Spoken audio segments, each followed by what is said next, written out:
இன்றைக்கி வந்து கவுசையும் அதில் வந்து கரியானத்தை வச்சு பரட்டி தான் நாங்கள் வந்து நோன்பு திறந்தோம். அதாவது இஃப்தாருக்கு. ஏன்னா வீட்டில் எதுவும் அவ்வளோவா செய்யலை ஸ்பெஷலாக. அதுக்கப்புறம் வந்து என் மகளுடைய ப்ளவுஸுக்கு ஸ்டோனெல்லாம் வந்து ஒட்ட வேண்டியது இருந்துச்சு. அதெல்லாம் வாங்கி ஒட்டிட்டு லேஸ் வந்து தைச்சிட்டு அதை வந்து கொஞ்சம் சிம்பிளாக தான் தைச்சிருந்தாங்க. வெளியில் கொடுத்து தான் தைச்சிருந்தேன், என்னால் தைக்க முடியாதுன்ட்டு. அதுக்கப்புறம் வந்து என் நாத்தனார் வீடியோக்கு போயிருந்தேன். அந்த பிள்ளை சின்ன பிள்ளை, என் நாத்தனார் பொண்ணு ப்ராஜெக்ட் பண்ணியிருந்துச்சு. அதை கொஞ்ச நேரம் வீடியோ எடுத்து பார்த்துட்ருந்தேன். அப்புறம் என் நாத்தனார் பொண்ணு பெருசு வந்து 10th படிக்குது. அதுதான் என் மகளுக்கு வந்து மெஹந்தி போட்டு விட்டுச்சு. அல்ஹம்துலில்லாஹ். சின்ன நாத்தனார் பொண்ணு தான். அதாவது லெஃப்ட்டு கைக்கு வந்து என் மகள் வச்சுக்குவா. ரைட் சைடு மட்டும் அவளால் வைக்க முடியல. அதனால் அங்கே போயாச்சு. முக்கியமான தேவைக்கு தான் இப்போலாம் வெளியே போகிறது.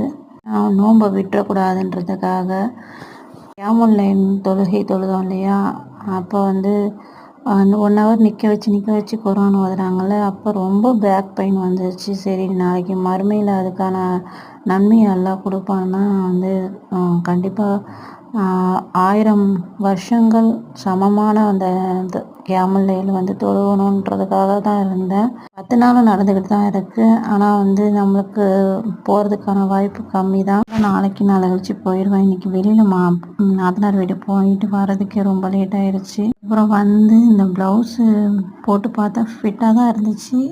தைக்க கொடுத்தது எனக்கு.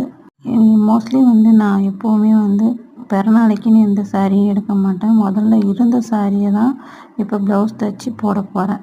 எனவே எடுத்து வச்ச சாரி.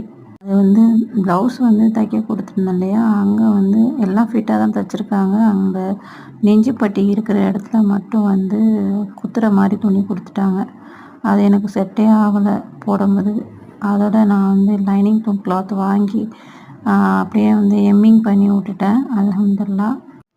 ப்ளவுஸ்லாம் சூப்பராக தைச்சிருந்தாங்க. அது மட்டும் தான் கொஞ்சம் சொதப்பலாகிடுச்சு. நான் எப்போ வந்து எங்கே தைக்க கொடுத்தாலும் ஏதாவது ஒரு டிங்கரிங் வேலை நான் பார்த்தாகணும். மொத்தம் ப்ளவுஸ் கொடுத்துருக்கேன்.